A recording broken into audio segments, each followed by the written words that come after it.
Hi, everyone, and welcome to Two Tours of Montana, one of the many programs or sessions of the Montana Book Festival. So hopefully everyone intends to be here for Two Tours of Montana. If not, you're in the wrong place. But if so, you're in a very right place, because I'm pretty excited about this session. My name is Dwayne Newman. I hope to not talk very much. I don't matter here. I'm just here to keep the trains moving.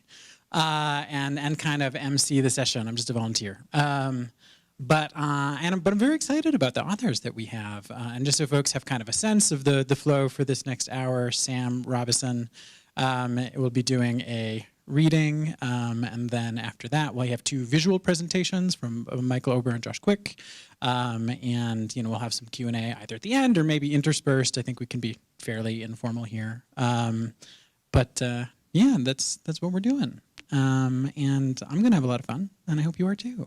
But let's open by welcoming Sam. Is the only person I don't have a written bio for, but I can tell you that he's great. And I'm very excited to hear what he has to read for us. You want me to set up the screen?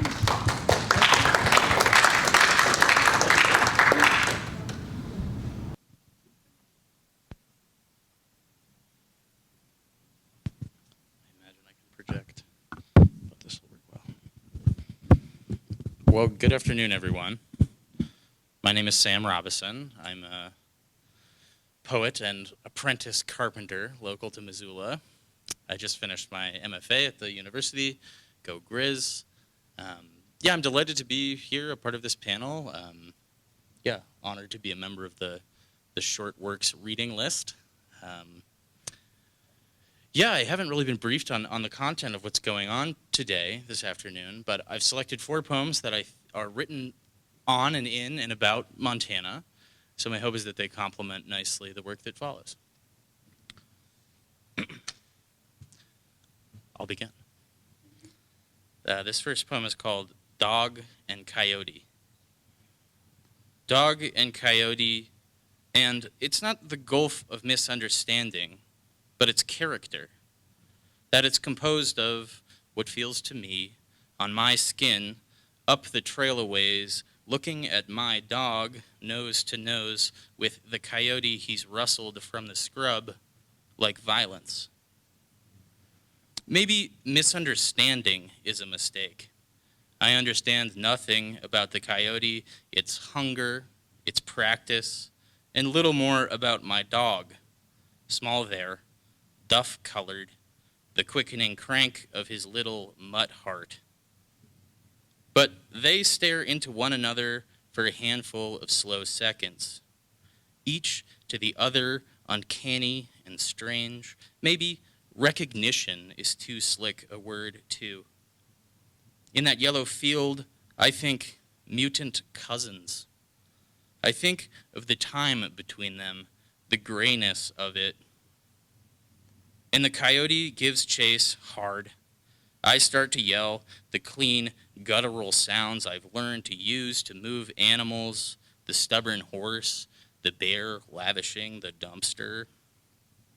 These are embarrassing and very loud and don't work. So I run toward the two of them running toward me and am resolved. I will shove both hands into the thrash of fur and jaw muscle, let my own blood into the snarl and snot, and kick away this wild dog. Beast, I think. And I will carry the leftover tatters back down to the road, however broken. I don't have to. The dumb volume of my noise or stumbling stops it. My dog makes it to me, and I cradle him and coo a little. We start to talk it over. The coyote ducks into the vast spread of bramble. Later, headed home, I know it won't be the brawl stuck in my head, not blood, not heat, not the prying off of jaws, but the soft moment just before. 3 motionless animals looking for a way to look at one another, caught in the precarity of distance, slow in proximity's honey. Why, thank you. Thank you. This next poem is a villanelle. It's called Eroding Villanelle for the Gully. What'll be done with this big old gully? Beneath spent cans and jar shards, it's slick with cool water and pocked with glib laurels. It couldn't have staved off this blister, this blight, each downpour encoded with plastic sick specks. Not nature, not culture, not bug-like, not space. What'll be done for its graying substrate, its heaving and hewing bittersweet breath, so slick with cool water and littered with symbols? It eats its own dander and deadfall and duff, but spittles up imprints, soft petroleum kisses, not nature, not culture, not yard, not scree. We wouldn't have wanted it all cordoned off, to lose its molasses miasma, its mulch, its slick, cool water, its stench, its grassy embrace. Its saddle is a wired wilderness now, weedy and without good words for its new caricature cute. Not nature, not culture, not resource, not heat, but slick with cool water and twisting and blue.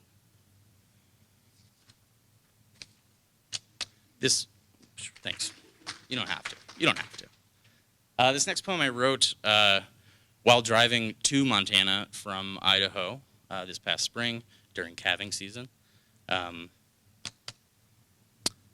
It kind of swivels around the idea of roadkill, so if that's something that's disturbing to you, just a fair heads up.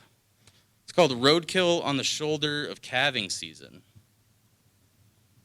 Yes, the world and the long brown path unroll before me, but my road's soft shoulders strewn with the lumps of animal carcasses, their older or newer blood rusting in sprays all around them. Coyotes most often, the gutsier amblers, but all others too, skunks, antelope, the odd tabby, a lost dog. On some, buzzards have uncovered a cage of ribs. Others, intact, might as well be resting, sprawled out in a graceless sleep. I both hurtle by and don't. The insistent fact of them, dead there, bloating in hundreds, erupts against the scene just out of frame. Fields and fields of infant cows, lolling their heads, testing their legs, still wet with the grease of their mothers, at play in the fresh alfalfa. If I look closely, I think I can see them daydream. They drift off and come to and run, so full of this pink spring, back to the udder, to the perfect warmth of a milk-full belly. I'm not interested in the metaphor here, spring and all, but the barbed wire. Unspooled for uncountable miles, and the strange membrane that it, in its tines, makes all around me. On the highway, an unimaginably fast wilderness, grown dense with shatter and slam and maggots, but beyond the small fence, a soft meadow.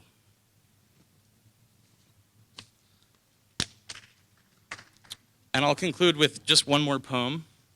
It's called Wildflowers. Wildflowers.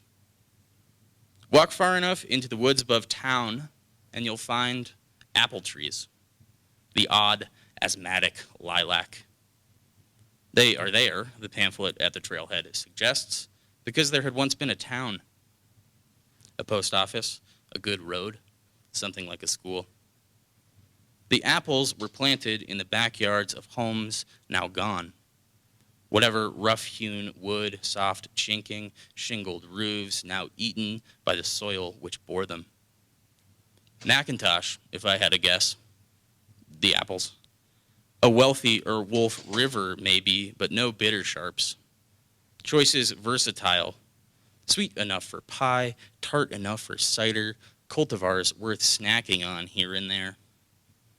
Some days I think of hiking up there, taking a cutting, letting it root out in a pot back home, or else a simple graft. Harder, I could go up with a thick sack, haul some fruit home, and see what the seeds do. What stops me? Usually, it's leave them for the bears, those critters who dream of them too, or it's better let the old things rest, whittle away their last slow decades, spared the crude pestering of my picking. As I think of them today, they're ghouly, tattered flags of an occupation gone sour, the clinging red signposts of a ghost town with virtually no ghosts, the remnant whisper of some folks who, for loss of profit or premise, ceded to the howl and press of these hills. What needs saying, apples themselves are not invasive. They're persnickety and non-rhizomatic. The fruit that falls or is by bare gut taken away won't set seed. Even if it did, the resulting apple would be uncategorizable, a lonely, anomalous pip. In winter, lacking the decoration of fruit and leaves, the trees are undistinguished. Each spring, their understory thickens and spurts, their dead fall falls. In May, they bloom and waft out only a faint sweetness. How long until they're wildflowers? Thank you.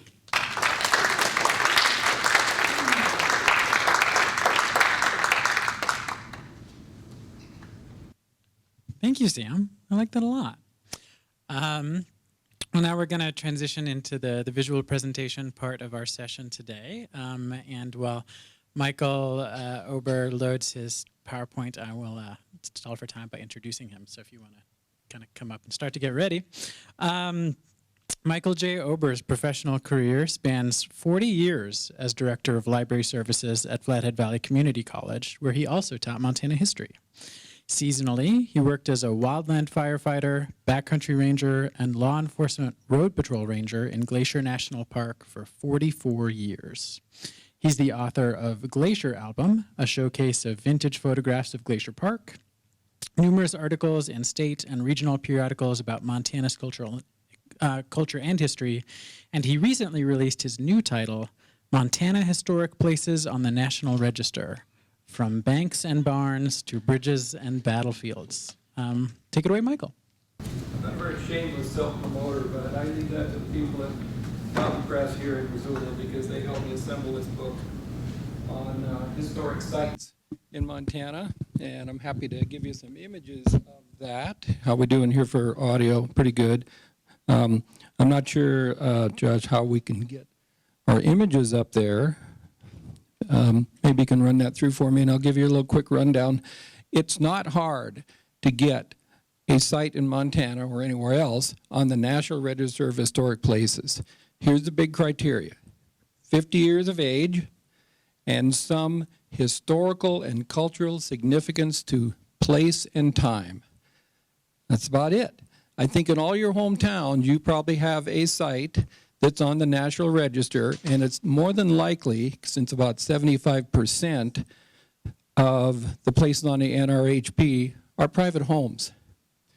You know, the one where's the famous dentist in town, or the district judge, or the old mayor, and they built these houses, and they get them listed on the National Register. In my hometown of Kalispell, there's all kinds of them on the east side, including the Conrad Mansion, for example.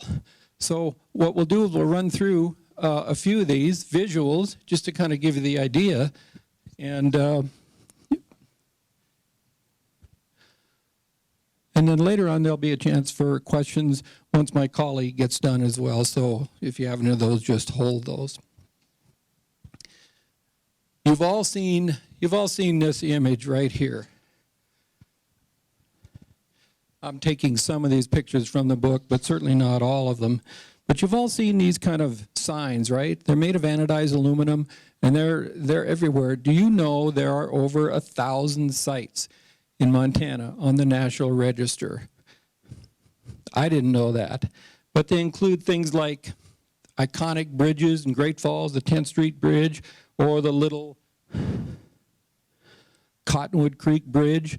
So these things go from highbrow to lowbrow, some real palatial and eye candy places down to low-hanging fruit. And that's what I found when I started looking at all these.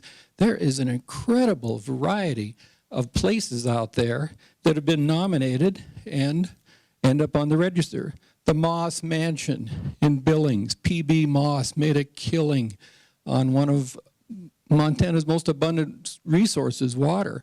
He had canals and flues and dikes. He started the first, he helped start Rocky Mountain College, started the first newspapers. He did everything in that town. And likewise, so did Charles E. Conrad in Kalispell in his Conrad Mansion. The 230-foot tall spires of the Cathedral of Helena, the tallest building in Montana, in Helena, just towers over the entire town. But conversely, you go down to low structures like this. This is the very first Forest Service ranger station ever built in the United States. And you know where it is? It's in the southern Bitterroot Valley. It's Alta Ranger Station, built in 1899. And if you look at the flag, you can't see it, but there's 45 stars there for the number of states in 1899. And when there are forest fires nearby, and you've seen this, they wrap buildings in, we call them Jiffy Pop. They wrap them in aluminum so they don't get burned. This thing has been wrapped no fewer than 6 times over the years. Forest Service crews lovingly unwrap it when the fire season is done or the fires are subsided. So they get the honor of putting that flag back up. On the NRHP are fire lookouts. The Jersey Lily Saloon. Want to buy a bar? It's for sale. It's the only business in Ingomar, Montana. What is this? How did this get in here? No, it's not a dual outhouse. It held the best kept secret of World War II, the Norden bomb site. It's in Lewistown. It's next to the municipal airport, and it was held under guard by 2 guards, Air Forcemen, 24/7. When they were done with their training missions with B-17 bombers that were stationed there, they would store the Norden bomb site in this building, and it's on the National Register. There's the most photographed jail in Montana, Square Butte Jail, and you can see, you see the little plaque out front denoting that. Fort Peck Theater, south of Glasgow, with its beautiful staging arena from the 1930s. There are lots of hotels on the National Register. This one of my favorite, it's in Fort Benton, the Grand Union. Their phone number is 406-622-1882, the year that it was built.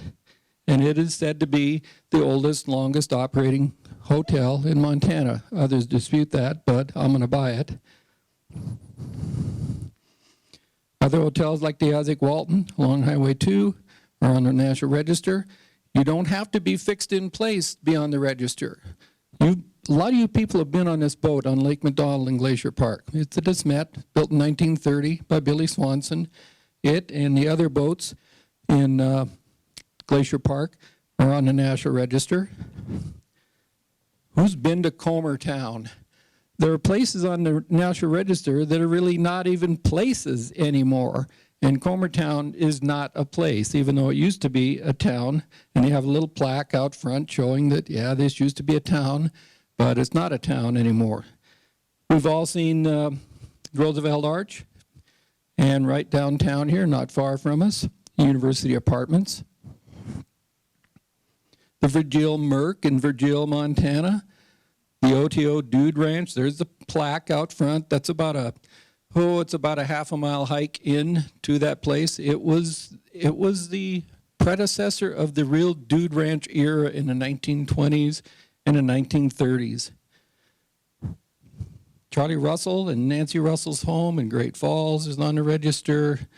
My editor, Jennifer Carey, emailed me one time and she said, "Michael, can we just have a one-room schoolhouse?" And so we found one, and it's the Dean School, and it's on the National Register.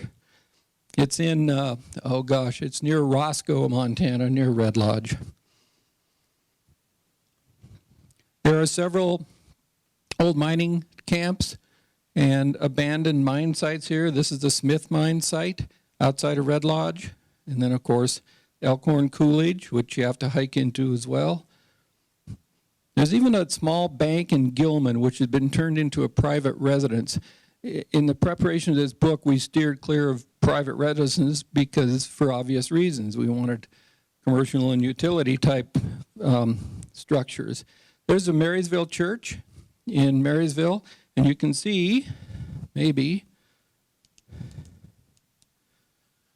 right over there on the other side of that building with the white roof is where this church was. This is the iconic trestle that has since been torn down in the former town of Marysville. In Great Falls, there's the Milwaukee Depot. In Sun River, Montana, there's the J.C. Adams Stone Barn. This little Cupid doll looks like it's right out of a 1930s movie setting. It's a longest operating gas station on Highway 2 along the High Line. Operated for 64 years. Remember the days when you used to go and say, fill it up and check the oil?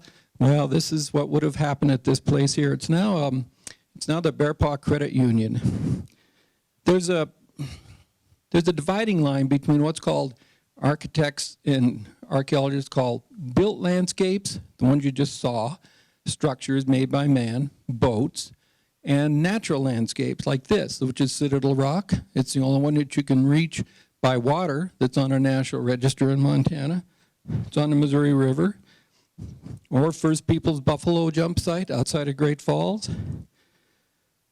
Who's seen this particular display in Fort Benton? You know how it got there? My wife and I went on a little vigil to find the site where this actually happened. This is William T. Hornaday's buffalo display. Those are animals that he just killed on a journey to Montana in 1886 because at the Smithsonian where he worked, and he was a chief taxidermist and ethnologist there, he was told to go out west and find some samples of the last remaining wild buffalo herds in North America. Because by the 1880s, they were just about all gone. And the Smithsonian wanted some samples of them. So he, with 6 others, went out to central Montana, now southern Garfield County. You ever been to southern Garfield County? You know what's there? Nothing. Sagebrush and lots of black cows. But we found the site where he actually made his encampment, and it's right here. And those bluffs over here show this rock. I'll give you that again. This is the rock where we actually found, by his diaries, a site where he built a dugout right here. He and his 5-6 companions built a dugout there, which is their cooking site, and they covered it with rubber tarps and logs, and that's where they spent 5 weeks hunting for these buffalo, getting samples. And when they killed everything else too, deer, they found some elk, they wanted to take samples back of porcupine, coyotes, rabbits. They took these all back to the Smithsonian. But that's a site that we found, and it is on the National Register. It's more of a concept than a place. It's where preservation caught up with extinction. And that's what makes it significant. Don't look for a sign there because it's not there. We called the landowner. He's an old guy, lives in Roundup. He owns this cattle ranch, and he told us how to get there and gave us the best descriptions he could, but still we spent half a day looking for this site, and it was just, I was joyful. My wife was not quite so excited about it. What are we doing out here? This is a two-medicine fight site in 1806 where Meriwether Lewis had the fight with the 8 Blackfeet Indians. You have to have special permission to go there. Boy Scouts over the years have put up the fence that's there. Other natural sites like the battlefield site in the Bear Paw Mountains, for in 1877 Chief Josephs gave up the Nelson Miles. This is in southern Montana. It's a rosebud battlefield site. Who's been there? Yeah, it's kind of hard to get to. You have to want to be there to get there. It's the site of the largest military engagement between cavalry and Indians in North America. There were over 2,000 participants in this battle that lasted almost an entire day and raged in and out of the coulees and draws and gullies along Rosebud Creek for over 4 miles. Finally, they all ran out of ammunition and just went home. But the significance is George Crook, the commander of 1,000 cavalry and mounted cavalry soldiers, turned around and went back to Wyoming. He was supposed to have met up at Little Bighorn. So just think about what might have happened had he not been defeated by Crazy Horse at the Rosebud Battle and would have arrived at 9 days later at the Little Bighorn battlefield site. Pompey's Pillar on Yellowstone, Montana's first graffiti site. The only physical evidence we have that Lewis and Clark were even ever here in Montana. And I want to close with this. This is the Snowden Bridge. It's in Richland County on the Yellowstone River, outside of Sydney. It's one of the last, if not the last, remaining vertical lift bridges. This is all chunks of concrete here and here, coupled with cables and pulleys up here. And there used to be a little tiny kerosene engine here that used to run the cable system that would lift this center piece straight up in the air to allow boats to go underneath. Well, by the time it was built in the 1880s, the steamboat traffic was done in Montana. It was only used about 11 times, and that was to allow barges to go underneath, to go upriver to help in the creation of the Fort Peck Dam. So these are still locked in place, and it's just a terrific site on a national register, except that it isn't. Why aren't the people in Richland County getting together and nominating this as a national site? And I close with this to give an idea of some of the places that are still out there. Coincidentally, on the other side of the border in North Dakota, there's a sister bridge that looks just like this, same function, and they have registered that bridge. It's on a national register. We can't let the North Dakotans just do that to us. So that's an example of things that are still out there that are on the national register. So kind of wrap your minds around that as we close out. And we'll do some Q&As later on.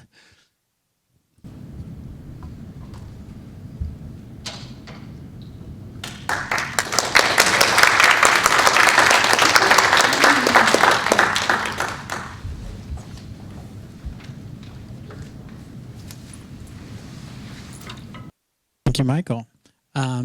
And while Josh gets set up, we'll do a quick introduction for him. Josh Quick was born and raised in Montana and is the illustrator and author of Montana, Yellowstone, and Glacier Park Quick Facts, different books, just quick facts about different places, all of which I love. He's a drawer of many regional things and a graduate of the Art Institute of Seattle. His family moved to Montana in the 1970s and built a cabin in the woods, leaving young Josh with ample time to fill up sketchbook pages with transformers and dinosaurs, which has continued into adulthood, minus the rustic drawing space, that is. He lives in Missoula with his wife Tricia and dog Lucky. Take it away. Thank you, Svein. Appreciate it. Glad to be here. It's good to see you guys. I am from Western Montana. I might have, I don't know what the word, written some things down wrong. I was actually born in Idaho, but I was raised in Western Montana. My folks were what you call back-to-landers. You guys know what that is at all? Back-to-landers? Yeah, right on. So they were Californians. Sorry. It's like a little joke in our family.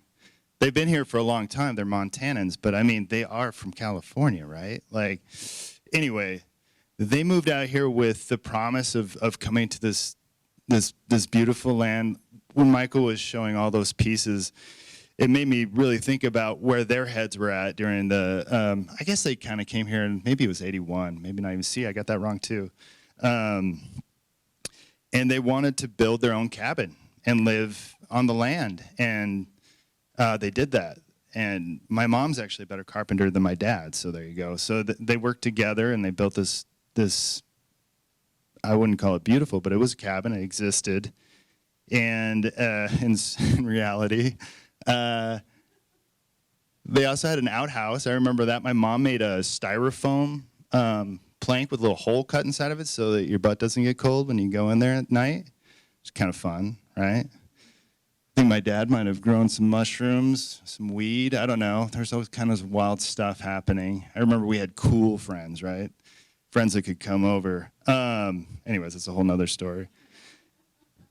My dad was a forest lookout tower person. And how he was attracted to Missoula was he got the public radio station from where he was at. And recently I was asking him about that. Is that a true story? Because you know how sometimes parents can be like, yeah, that's a story. But it's really, it's not all the little pieces that are in there. And it is a true story. He also told me, though, as an anecdote to that, he used to climb to the top of his lookout tower, flattish roof, not flattish, a little bit of an angle. And he would lie there and look at the stars. And, this is the 70s, so just consider how much less light pollution there was during that time. And he would just drift off, and it just sounds so beautiful to me. And I was like, well, did you go back down into your lookout tower and go to sleep? He goes, no, I'd sleep up there. And I was like, that's amazing. He didn't have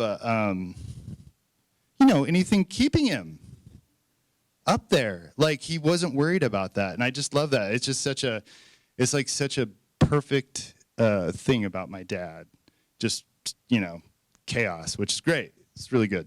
My mom's a potter, so she was an artist. So my brother and I got art from her. That was kind of where it came. My dad did poetry, which is wonderful. So I got words and some art from both of them, which is fabulous. We eventually moved into town, though. We didn't live out in 9 Mile with an outhouse the whole time. And then we adjusted. We went to public school. We had a Montana history teacher, which was cool. What else happened? Okay, I guess that's a pretty big summary. But I will admit this, growing up in Montana, I'm an artist. And I never felt like a true Montanan, right? I go hunting with my dad, and I'll be like, I'm not really into this. Like, I'm not feeling this, just admitting it. We go fishing, I'll be like, this is stressful. Like, I don't really want to do this.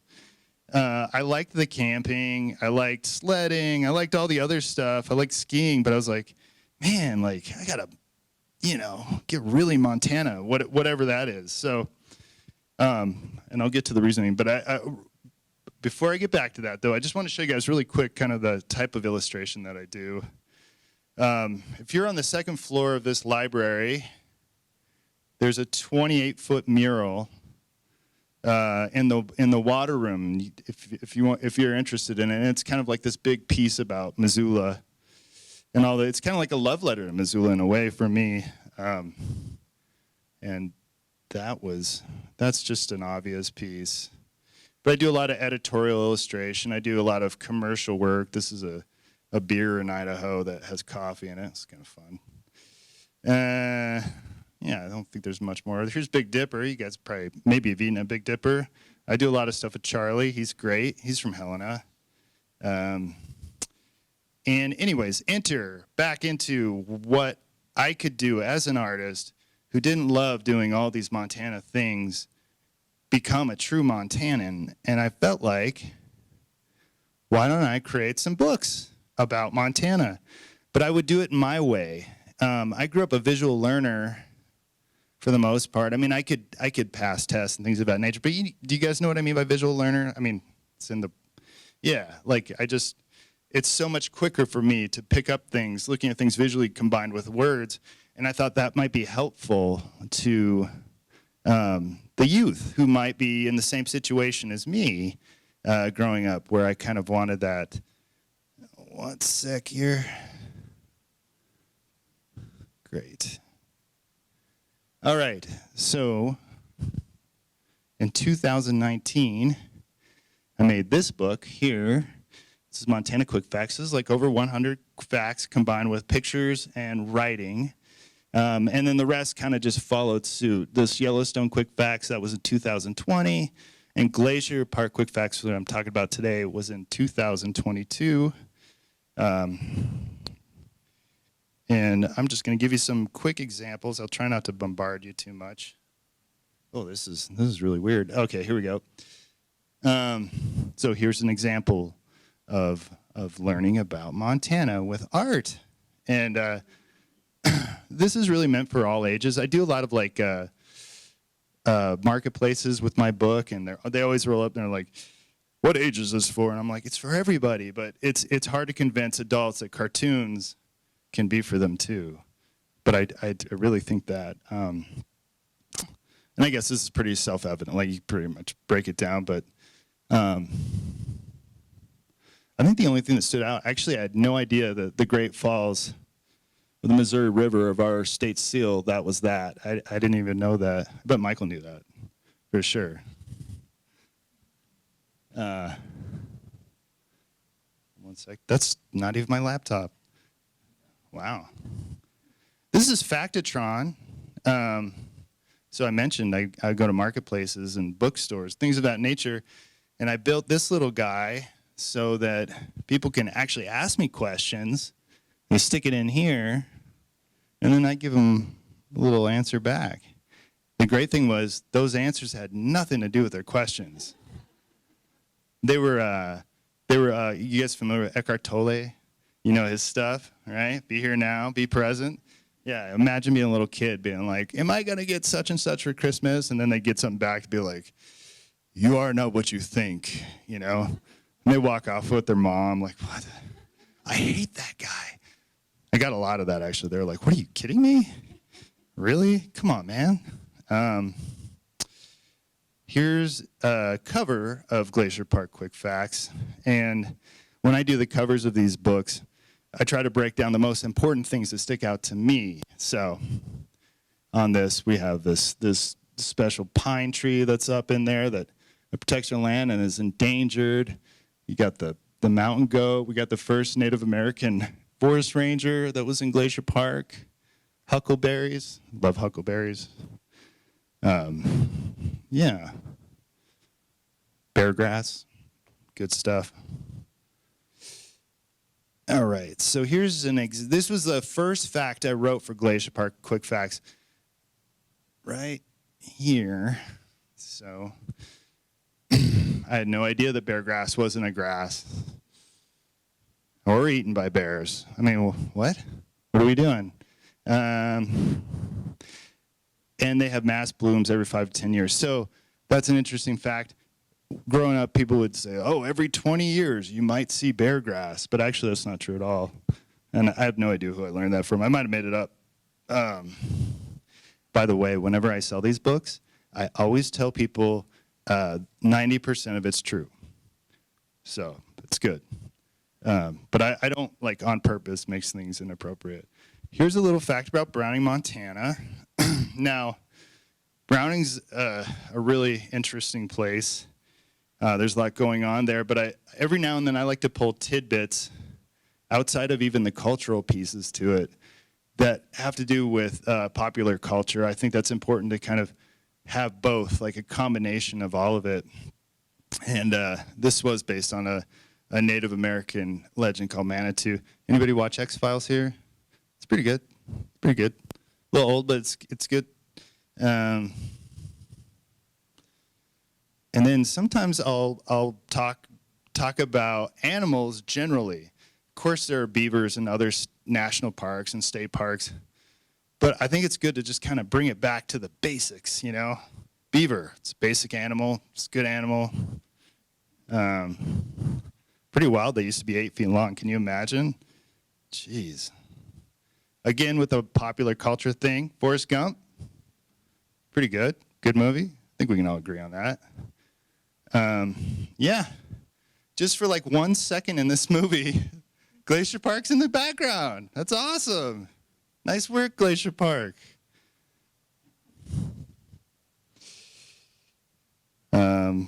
Bring it back to an animal, Again, wolverines, they're in a lot of different places. I just happen to love this particular animal, so kind of broke down basic facts about it.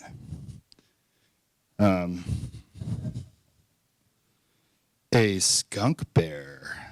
I think they should have just kept that name.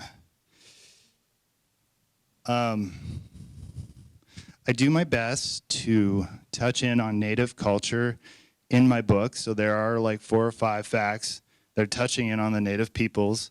I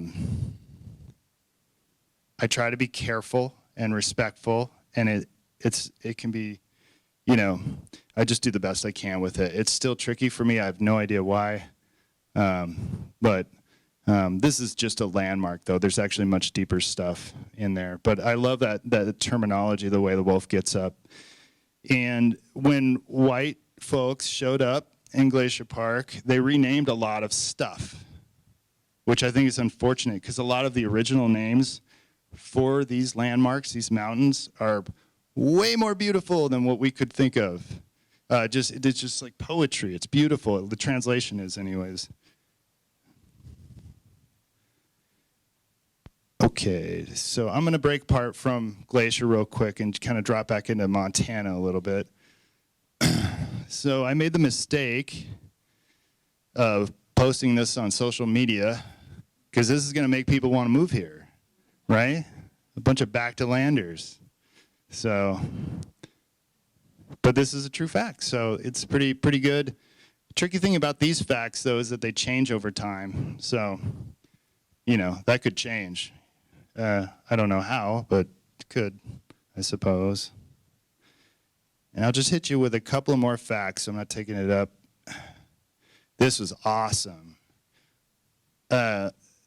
Montanans, we have a satellite in the sky from us. It's great. It's pretty cool. I had no idea. I wouldn't have known this stuff had I not, done these books. This is my favorite, and this is my last fact that I'm going to share with you guys. So at the bottom of Lake McDonald, I guess Glacier Park's a big diving spot. People love going there and checking out things. And it's not like there's shipwrecks or anything there. I looked around, I was like, is there a shipwreck? Or, they have such beautiful lakes. But a bunch of discarded tools that they were tossing in the lake, maybe during the building of Glacier Park, floated to the bottom, and divers they created this beautiful little art piece at the bottom of the lake. And that's just so charming to me, the idea of like, I'm going to go do something, and it's important, but over time being like, I'm going to make an art piece while I'm down here, which kind of fits me a little bit. So,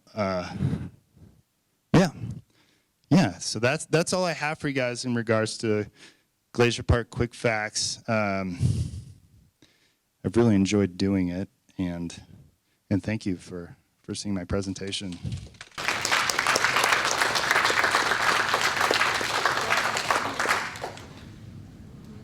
And Josh, do you want to stay up front? And maybe we'll bring Michael up, and Sam too. Why not? Let's do a Q&A for everybody.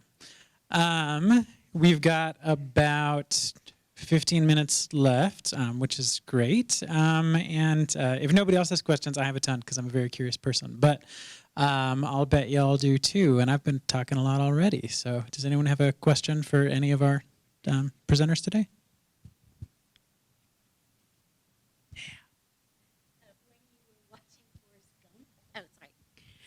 When you were watching Forrest Gump and Glacier National Park, is that what flashed in there? Yeah. Were you like, wah? Or did you know that was going to happen? I didn't know that was going to happen. Oops, I'm sorry. I didn't know that was going to happen, but in my previous books, I had learned that Montana has been a crazy backdrop for a lot of random movies, and it's only glimpses of those movies. Another good example of that is The Shining. I don't know if you guys seen. Okay, it's a pretty good movie, scary movie. But there's the beginning of that movie, which is absolutely beautiful. It's flying over. It's in Glacier. Gosh, I can't think of the space that it's over. It's one of those beautiful lakes over there, but it's tremendous. And the protagonist, Jack Nicholson, I guess he's not really, he's like an antagonist, I guess, he's driving up the Going to the Sun Road. And he's not even in the car, actually. That's just from the movie. It's not like, anyways. So, yeah, just random stuff like that. It's pretty wild. The tools that you know of in the bottom of Lake McDonald, those are in APGAR, and those were actually left there by firefighters during the 1929 Half Moon Fire. And when the fire was approaching and they needed to demob and get out of there, they just discarded the shovels, mostly in Pulaskis and axes and mattocks and everything. And that's why I can't explain to you why they're vertical or kind of half erect, but that's a story I've been told, and I think it's it's a pretty defensible story. Yeah, absolutely. Both of you mentioned the first forest ranger in Glacier Park. I was wondering if that was my godfather, Chief Frank Gardepy. Yeah. Yep. Frank. Well, Lake McDonald isn't the only place that there's weird things on the bottom of the lake.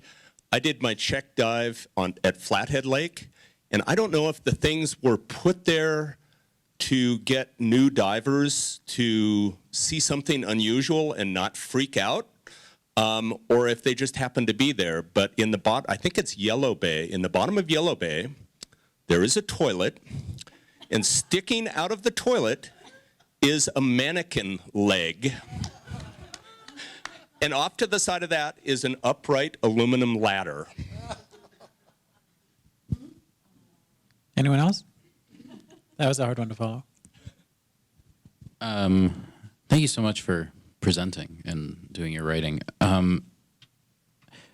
Maybe I missed this at the beginning, but the National Historic Registry, sort of, what is I guess, why do we have it? And then, I don't know, for you, why do you think people keep adding things to it? And what's the sort of, like, they don't get anything out of it, like payment or something. So why do you think, why was it useful and why is it useful now? It's just a great question, and I guess the quick answer that popped into my head is, why do we have art? I mean, in some ways it's a very abstract thing to have things commemorated and preserved, but it's also a physical thing too. So I can wrap my head around the abstract part and a realistic part in equal parts. It's not hard to get on the register, as I mentioned, and the criteria is not that stringent, and people will still keep putting things on, hopefully like the Snowden Bridge. Hello, come on, you guys, just do it. People in Richland County, the Chamber of Commerce, the county commissioners, they could easily do that. And someday it will. In our lifetimes, I think it will, and there's all kinds of things seen and unseen and known and unknown right now that are waiting out there for to go on the registry. It's a kind of a, I think it's kind of a bragging rights thing for the people in private homes. It might up their land value a little bit for resale, but it's also something to put on their front lawn to, I don't know, make them look kind of cool. And I got a really neat house here and used to belong to so-and-so. Things can come off the register too, but they usually don't.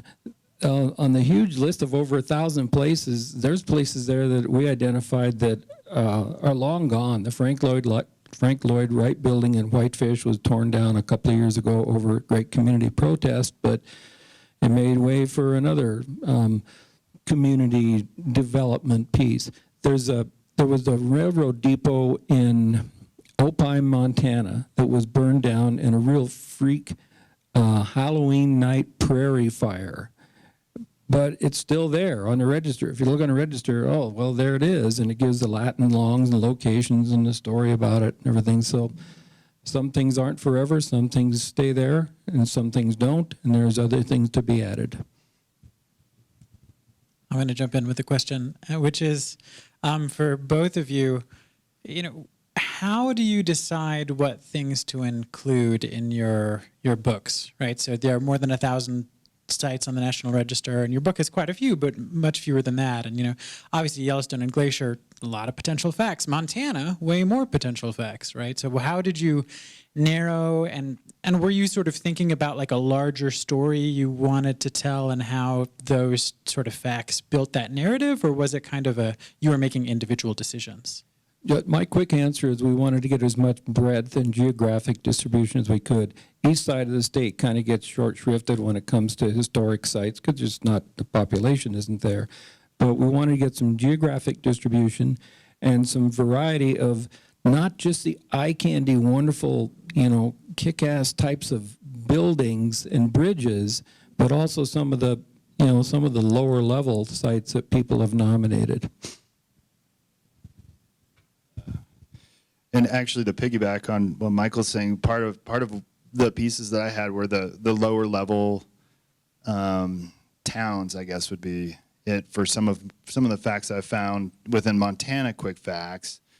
But for the rest, like Glacier quick facts and Yellowstone quick facts, I'm an artist, so I have a tendency to just kind of project and like, oh, I like this. Other people will like this, you know. But I'm just hoping for the best. But it is what I'm attracted to.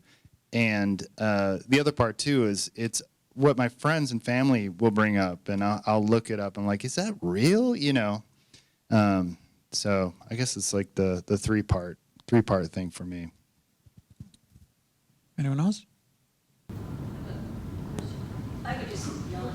So on the historic, if you put your property on historic preservation, is it true that you cannot manipulate it afterwards? You cannot like add color to it, door to it? It has to be the way it is.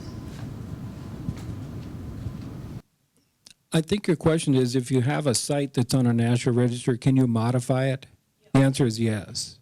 Yes, you can. You can't, but you cannot do significant alterations, this is my understanding of it, that would defile its original intent and its cultural and historical place in time. I can think of lots of places, even in my hometown of Kalispell, where people have a home and they've gone in and done all kinds of modifications on it. The images I showed you of the Gilman State Bank, I mean, those people kept it pretty much period perfect, including the little teller windows. That's part of their living room. But they remodeled the whole place to make it livable. Does that answer the question? So they're not like they're sacrosanct and you can't pull the lath and plaster off the walls. You can do those things.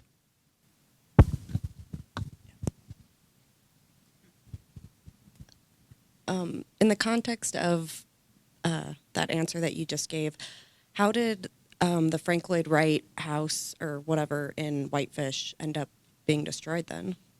You know, I don't know all the details, but I remember, you know, from talking to Flathead Valley about it, that it was a candidate for destruction to make place for further downtown commercial development, which a lot of people had some heartburn about. And long story short is that the city officials caved in to commercial developers. And there's still heartache over that, but it's gone. I'm curious what your personal reason is for writing these books. If there was like a significant event or something that happened in your life that I'm gonna have Josh answer that question too, because there's a reason, right? Yeah, for sure. Oh, sure. Well, just getting back to what I was saying, I guess I struggled to as a Montanan to see how art and where I lived could meet, and this is what that is for me. And it's in some ways it is a love letter to what I grew up in. So, and it's also to honor my folks too. I mean, they love Montana so much. So, I have a quick backstory I think that will answer your question. I've always been.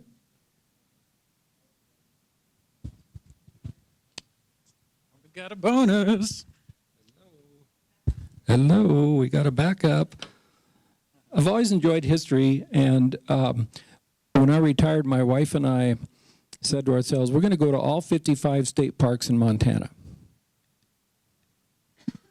Have you been to all 55 state parks in Montana? Well, we did the checklist, we checked them all off, and we went to every daggone one of them. You ever been to Brush Lake in northeast Montana? You can throw a rock and hit North Dakota. There's really not much there except this Pothole Lake, but it's beautiful open prairie land and grassland, and it's just a wonderful sight, but nobody goes there. So anyhow, we went to all these sites. Along the way, we kept bumping into these really neat historic sites that are on a national register. All those little anodized aluminum signs here and there. One night, at the Mustard Seed here in Missoula, Steve Woodruff and his wife Carol and my wife were having dinner, probably fueled by too many margaritas, and he said, well, Michael, you should probably write a book about this. He introduces me a week or so later to John Reimel at Mountain Press. We sign a 3-year contract. That's the story. I'm going to turn us sideways because I've got a question for Sam, which is, could you talk a little bit about like some of the main inspirations for your poetry, and like where could I find more of your work? My work is available at the library in the form of my graduate thesis, the university library, I should say. I couldn't tell you how to find it, but it's available if you're willing to do some digging. But I'm interested in the kind of built and non-built world and how they interface, right? So thinking about the way we engage animals, the way we engage wilderness, especially in a place like this, right? I mean, I have friends who ask, how do you like living in Missoula? I've been here for about 3 years. How do you like Missoula? I say, if I go 5 minutes in any direction, I'm in the wilderness, right? And that's a boon for me. Like, I love that. But I think that's a privilege, right? And I also think that's something worth investigating a little bit. Like, what does it really mean to live in a city that's so close to something like wilderness? What is wilderness? So those are the questions that kind of interest me. How am I doing? Can I answer your question? Yeah. Thank you. Then we have time for like one more. My master's thesis is a collection of poems. It's called Other Orchards. It's about, it's partially, all the poems I read this afternoon are taken from the thesis, but I also write a lot about work and farming, which is, of course, this kind of work that puts someone exactly in that kind of non-built, built interface, right? Taking advantage of natural processes, et cetera, et cetera. So yeah, lots of apple trees, lots of animals, more of that kind of stuff. Thank you. Well, thank you, everyone. We're about at the top of the hour. Thank you to our poet and to our authors. A couple final plugs. One, of course, please soak up as much of the festival as you can. Look at the schedule. There's a lot of great sessions. And two, there's a very intentional effort to try and keep the book festival affordable and approachable, and that's done like for its own purpose and benefit, but it's also done with the hope that folks will, if they have a little more space in their budget, support the authors. Obviously, it's like it takes an awful lot of work to make a book, right? And people do it because they love it, not to make money, but it sure helps to pay the bills too. And so Fact and Fiction has a table back there. The authors will be hanging out, doing signings, answering questions, but please go buy their books. Buy a couple, buy some for friends and family. And thanks everyone for being here. Christmas is coming, exactly.